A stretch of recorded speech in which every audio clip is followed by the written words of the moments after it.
Prezados seminaristas, a paz do Senhor Jesus, estamos na nossa nona aula da turma do segundo ano da Faculdade Teológica Sul-Fluminense. Mais uma vez é um prazer estar aqui convosco para ministrar esta aula.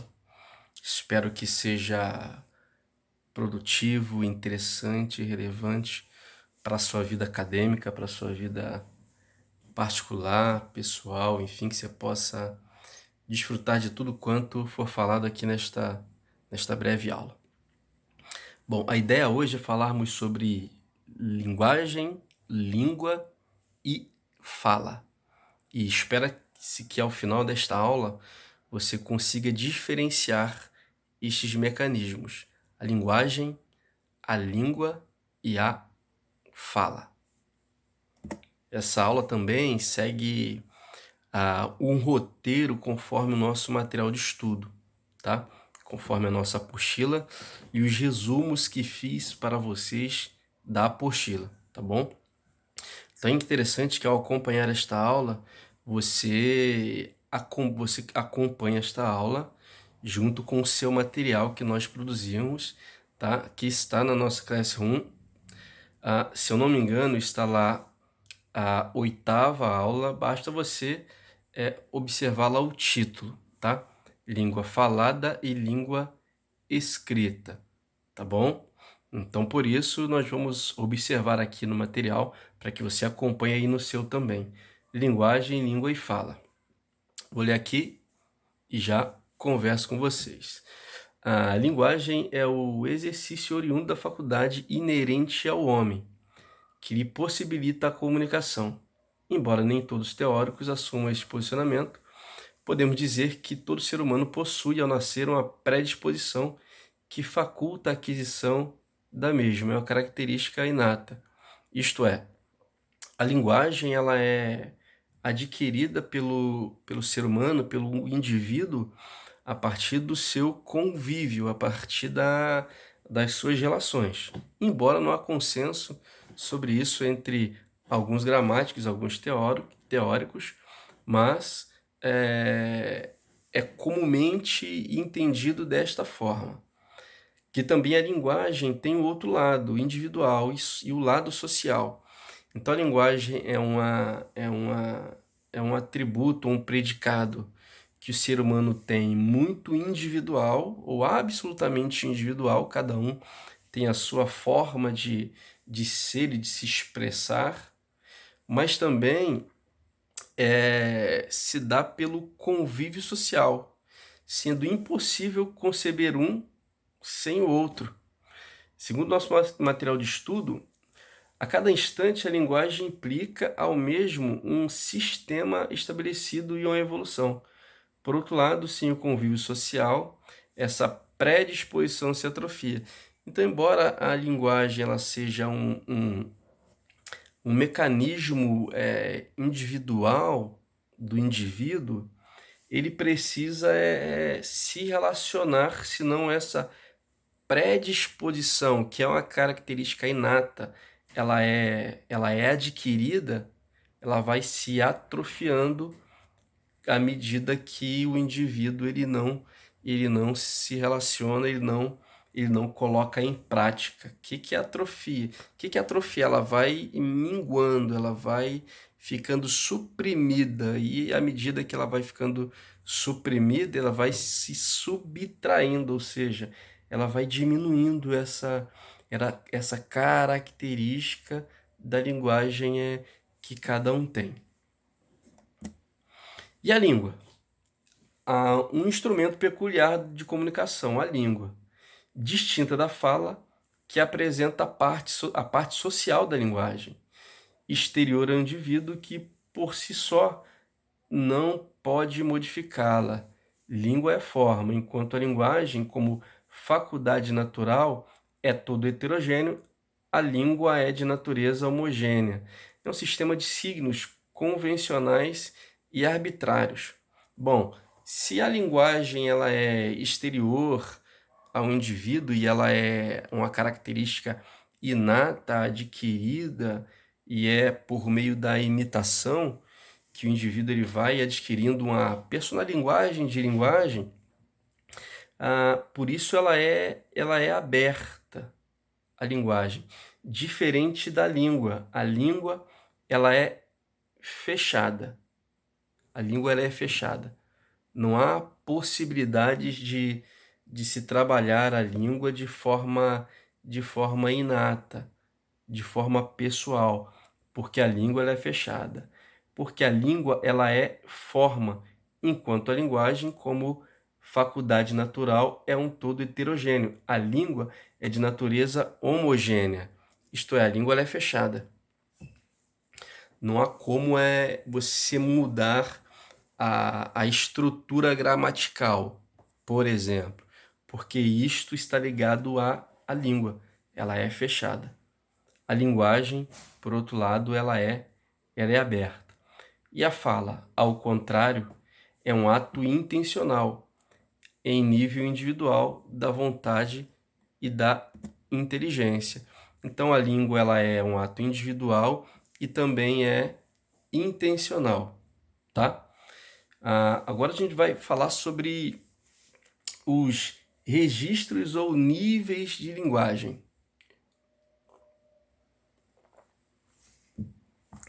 A comunicação não é regida por formas fixas e imutáveis.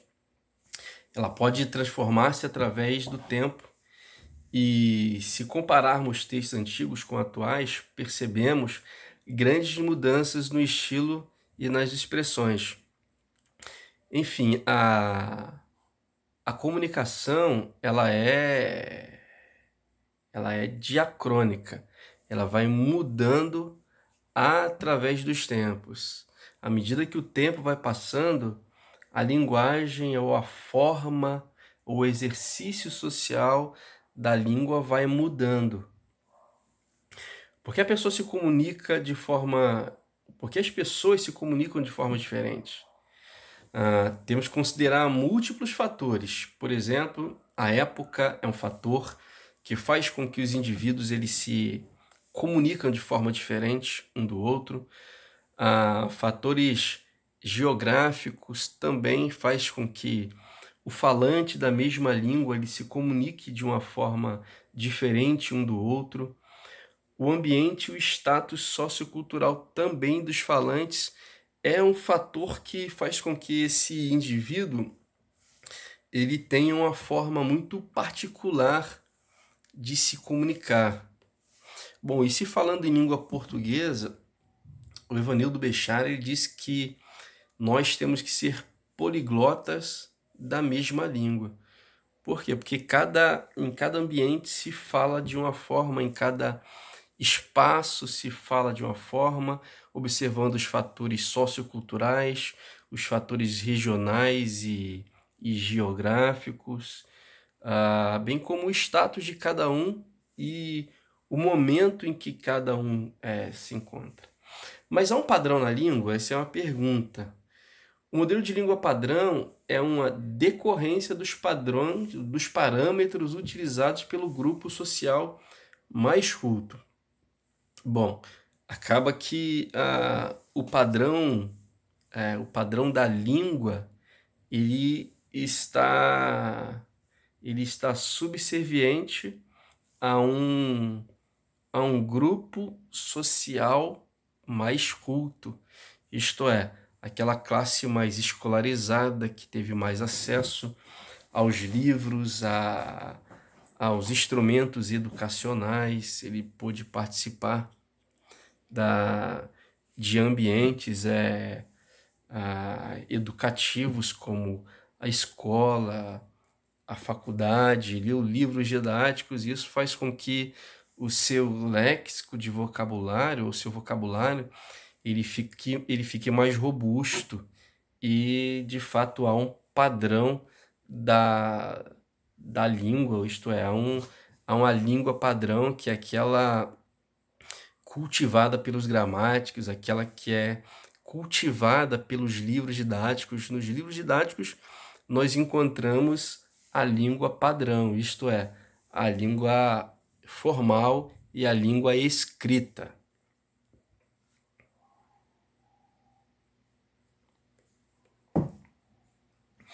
E dentro desse critério, podemos reconhecer, num primeiro momento, dois tipos de língua: a falada e a escrita. A língua culta é, é a língua falada pelas pessoas de instrução niveladas pela escola. Então, todos aqueles que tiveram a possibilidade, a oportunidade de ser escolarizados, eles automaticamente têm contato com a língua padrão, isto é, com a língua culta. Embora nas praças, nas brincadeiras ou com pessoas com que se tem mais intimidade, não se utiliza a norma culta da língua, mas a norma culta da língua ela é nivelada pela escola ou pelas instituições de ensino e obedece logicamente à gramática. É mais restrita, pois constitui privilégio e conquista cultural em número reduzido de falantes. Que estava falando aqui. Há pessoas que vão para a escola têm oportunidade de aprender, tem contato com essa língua, com a língua padrão, né, com a norma culta, mas o seu comunicar diário, o ambiente que se vive, que cada indivíduo vive, faz com que se utilize muito mais a língua materna, né, ou a língua coloquial do que propriamente a norma culta da língua. Por exemplo, os falantes eles trocam o estou pelo tô. Quase não se fala estou feliz, fala-se tô feliz. Mas tô não é uma língua para ser escrita, esta língua é uma língua para ser falada. Então ela não obedece às diretrizes do padrão culto da língua portuguesa, da gramática chamada normativa, aquela que tem critérios, que tem exigências. Por exemplo, vou ler um texto aqui, que é um exemplo da nossa apostila. Abre aspas. Temos conhecimento de que alguns casos de delinquência juvenil no mundo odierno decorrem da violência que se projeta através dos meios de comunicação, programas que enfatizam a guerra, o roubo e a venalidade, fecha aspas. Bom, esse texto, esse pequeno fragmento de texto, é um exemplo de linguagem culta, ou de linguagem padrão culto da língua. Obedece ali desde da regência verbal, a pontuação, bem como o vocabulário é um vocabulário adequado. E a língua coloquial, ela é espontânea, usada para satisfazer as necessidades vitais do falante, sem muita preocupação com as formas linguísticas. Então a linguagem coloquial, ela é mais livre, ela é mais solta, ela não está preocupada com as exigências, como está a linguagem padrão culta da língua portuguesa. É a língua cotidiana que comete mais perdoáveis deslizes gramaticais. É aquilo que eu disse, o falante da língua portuguesa, né, considerando ali os fatores que diferenciam cada falante, que diferenciam cada falante, no dia a dia se utiliza muito mais a linguagem coloquial do que a linguagem culta, porque a linguagem culta é aquela língua presa às gramáticas ou à gramática normativa. Ela é cultivada, por exemplo, pelo dicionário. Geralmente nas ruas se fala um refri, é uma abreviação de refrigerante. Se fala tô em lugar de estou. E já estão até se escrevendo VC no lugar de você. E se fala se em lugar de você. Então aí está aí a diferença entre a língua culta e o registro coloquial. E a gente tem uma terceira, que é a língua vulgar. A língua vulgar é própria das pessoas sem instrução. Essa é diferente da coloquial. Como eu disse, a linguagem coloquial ela está presente todos os dias e se utiliza com pessoas com que se tem intimidade nas praças, nas brincadeiras, dentre outros lugares, não querendo dizer que este falante não foi escolarizado, diferente da língua vulgar. É natural, colorida, expressiva, livre de convenções sociais. É mais palpável porque envolve o mundo de coisas e infringe totalmente as convenções gramaticais, a língua vulgar. Nós temos o exemplo aqui, nós, com IS, ouvimos falar fora do infinitivo, FALA, acento agudo, do programa de televisão. Então, ó, exemplo, nós ouvimos falar do programa de televisão. Infringe completamente as convenções da gramática, porque não há regência, não há também concordância de número, né? Nós é uma palavra que ela nem existe, também não é um neologismo, não é, o neologismo é a criação de novas palavras. Essa palavra nós com IS está no campo da língua ou do registro vulgar da língua, né? Desobedece todos os padrões e é uma forma muito particular do falante, aquele, obviamente, que talvez não tenha tido a oportunidade de ir à escola, ele não foi escolarizado e também não está, essa forma de fala, de língua, não está presa às convenções, isto é, ela é livre e fala-se da forma que se quer falar, e o fato é que todos entendem a mensagem que a língua vulgar também transmite. Seguindo, a língua regional, como o nome já indica, está circunscrita às regiões geográficas, caracterizando-se pelo acento linguístico, que é a soma das qualidades físicas do som, altura ou timbre da voz, a intensidade que cada região tem no que diz respeito à palavra ou qualquer palavra, e tem um parâmetro vocabular próprio, típico de cada região. Bom, há um exemplo aqui que é como se fala no norte do Brasil. Abre aspas, égua, exclamação. Esse carimbó tem um ritmo pai d'égua, fecha aspas. Isso é um patrimônio vocabular, né? É uma forma muito particular de se falar naquela região, e todos ali se entendem, muito bem. Se você colocar como se coloca nas mensagens instantâneas, BLZ, bom, ali está escrito beleza, mas como assim está escrito beleza? É a linguagem do ambiente virtual das mensagens instantâneas, é um advento linguístico do mundo contemporâneo. Bom, a língua grupal é uma língua hermética porque pertence a grupos fechados. Então nós temos o primeiro ponto aqui, a língua grupal técnica. Ela descola-se para a escrita. Então não é a língua para ser falada, essa língua técnica. Pode-se até se falar, mas ela está no campo da linguagem verbal escrita. Existem tantas quantas forem as ciências e as profissões. A língua da medicina, como é fácil de se entender um diagnóstico. A do direito, restrita aos meios jurídicos, dentre outras. Só é compreendida quando sua aprendizagem se faz com a profissão.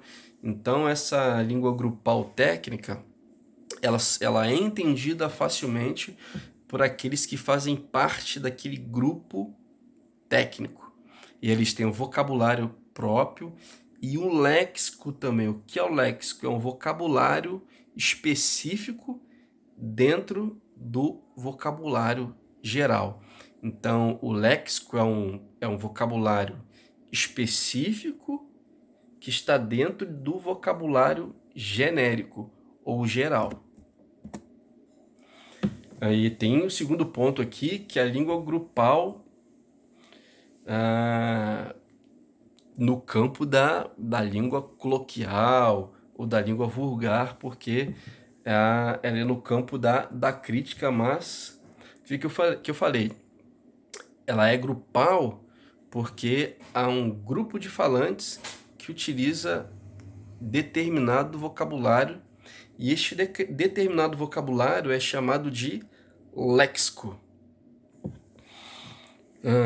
Existe tantos grupos fechados.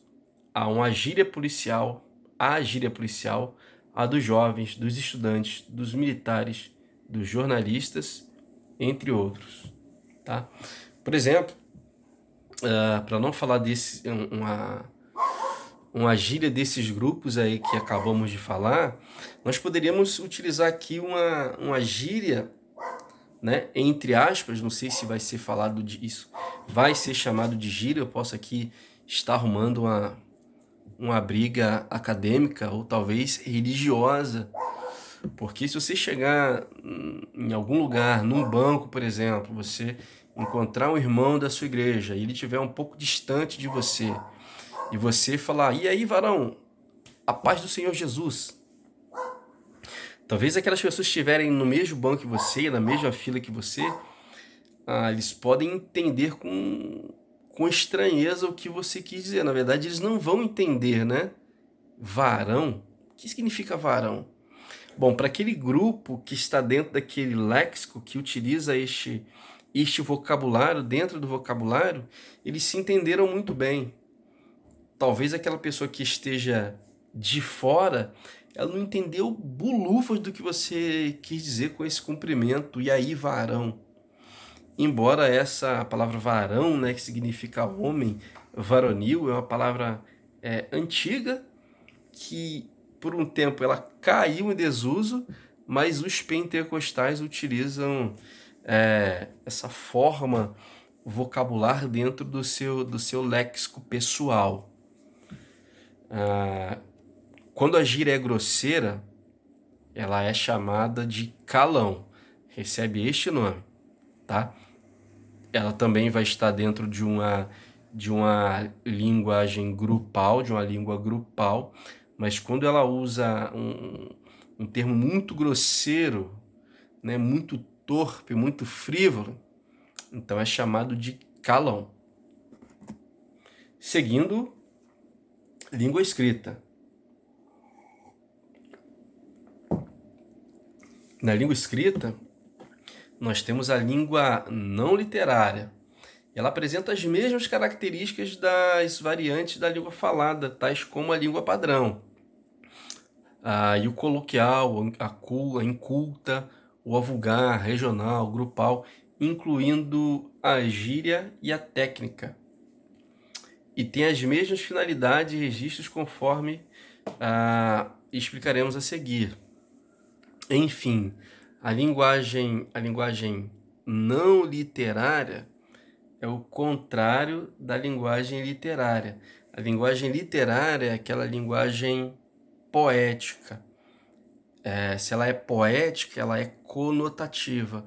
Ela utiliza figuras de linguagem para se expressar. Está ligado também à estética, à beleza. E a linguagem não literária? A linguagem não literária pode ser chamada de linguagem literal. E essa linguagem literal, ela é utilizada por todos os grupos que falamos até o momento, ok? Bom, a língua padrão é aquela que obedece a todos os parâmetros gramaticais, como já falamos.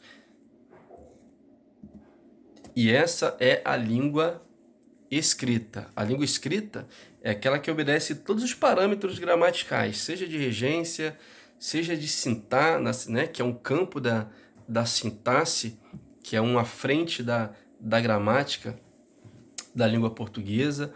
A língua padrão também, ela precisa obedecer, né, os padrões de concordância, de gênero, de número, de grau, né? A língua padrão é aquela utilizada nos livros didáticos, bem como com pessoas que não se têm intimidade ou em ambientes formais. Por exemplo, a igreja é um ambiente formal. Esta aula que estou aplicando a vocês, esse ambiente é um ambiente formal que exige que utilizemos aqui a linguagem culta, o padrão culto da língua, considerando, portanto, por sua vez, os ouvintes também, aqueles que participam desta aula, ok? A linguagem coloquial. A linguagem coloquial segue aqui alguns exemplos, ó. Me faz um favor, vai ao banco para mim. Olha só que nós temos aqui no coloquial que se difere do padrão culto da língua. Me faz um favor. Talvez certo seria você dizer, faz-me um favor. Vai ao banco para mim. Ou melhor, vai ao banco para mim. O que se exige da gramática não são as abreviações. Então aqui deveria ser, vai ao banco para mim. Esse exemplo aqui ele tem até pouca exigência, né? Porque comumente se diz na linguagem coloquial, vai no banco para mim, e não vai ao banco para mim. Quando a pessoa diz vai ao, poxa, é um grande avanço. Isso eu digo nas ruas, né? Porque comumente no dia a dia não se utiliza a preposição a. Ao invés da preposição a, as pessoas falam vou no. Mas o verbo ir, ele exige a preposição a. Vai ao banco ou vou ao banco. Aí tem aquela questão daquela regrinha do acento grave, né? Indicador de crase. Vou ao banheiro e não vou no banheiro. Bom, a crase no caso das palavras femininas, né? Vou à igreja. Bom, o verbo ir, ele exige a preposição a. Vou a. E a palavra igreja, por sua vez, ela exige o artigo a igreja. Dificilmente você vai falar a palavra igreja sem utilizar o artigo a. Então, se há uma obrigatoriedade, né, quase que automática do artigo a na palavra igreja, então quando se fala vou à igreja, você precisa utilizar a preposição a, que ela é uma exigência do verbo ir, quem vai a, e se esse lugar que se for um substantivo feminino, vou à casa, vou à igreja. Então, o que a gente tem aí? A fusão. A fusão é a palavra grega para crase. Nós temos a fusão entre o a, que é preposição, e o a, que é artigo. Então, a preposição somado ao a, que é artigo, eles se fundem, eles, né, transforma-se em apenas um a com acento grave, indicador de crase, indicador de fusão. Ali houve uma fusão entre a preposição a e o artigo a, ok? Isso não está na nossa apostila, isso foi um extra aqui por conta dessa frase aqui. Vou ao banco, está ok, certíssimo. Não é vou no banco, é vou ao banco, ok? Não é vou no banheiro, é vou ao banheiro também não é vou na igreja, vou à igreja. Então percebe-se que todos os dias a gente utiliza muito mais, ou falante utiliza muito mais a língua coloquial, bem como bem nos ambientes formais se utiliza a língua coloquial do que a língua formal, tá? Do que o padrão culto da língua que se obedece às regras de regência, tal como essa que acabei de falar, vou ao banheiro, vou à igreja. A língua vulgar ou inculta, que segue um exemplo, ó, algumas palavras aqui, né? A palavra açúcar com 2 S's, ou a palavra vassoura com um S só em lugar de vassoura. Olha só, fala-se, as pessoas falam vassoura. O correto, o que está escrito é vassoura. Queijo em lugar de queijo. E salsicha em lugar de salsicha. Bom, para a gente caminhar para o final, a linguagem regional. Na verdade, a gente já falou sobre a linguagem regional. Vamos falar aqui sobre a língua literária. A língua literária é o instrumento utilizado pelos escritores, principalmente a partir do modernismo, no caso no Brasil, modernismo brasileiro. Eles cometeram certas infrações gramaticais que de modo algum se confundem com os erros observados nos leigos. Enquanto nestes as incorreções acontecem por ironia da norma, naqueles as mesmas ocorrem por imposição estilística. Então, naqueles falantes que se diferem, né, por regionalismo, dentre outros que nós já falamos aqui, que utiliza a linguagem de forma... utiliza a linguagem coloquial no lugar da culta, isso se faz por certo desvio e incompreensão. Já esses gramáticos do modernismo brasileiro se utilizou por conta de um capricho estilístico. A gente tem aqui um trecho do Mário de Andrade. Ele diz, abre aspas, Macunaíma ficou muito contrariado. Aí a palavra aqui, imaginou e disse pra véia, fecha aspas. Então, queridos, nossa aula chegou ao fim. Espero que você aproveite essa aula.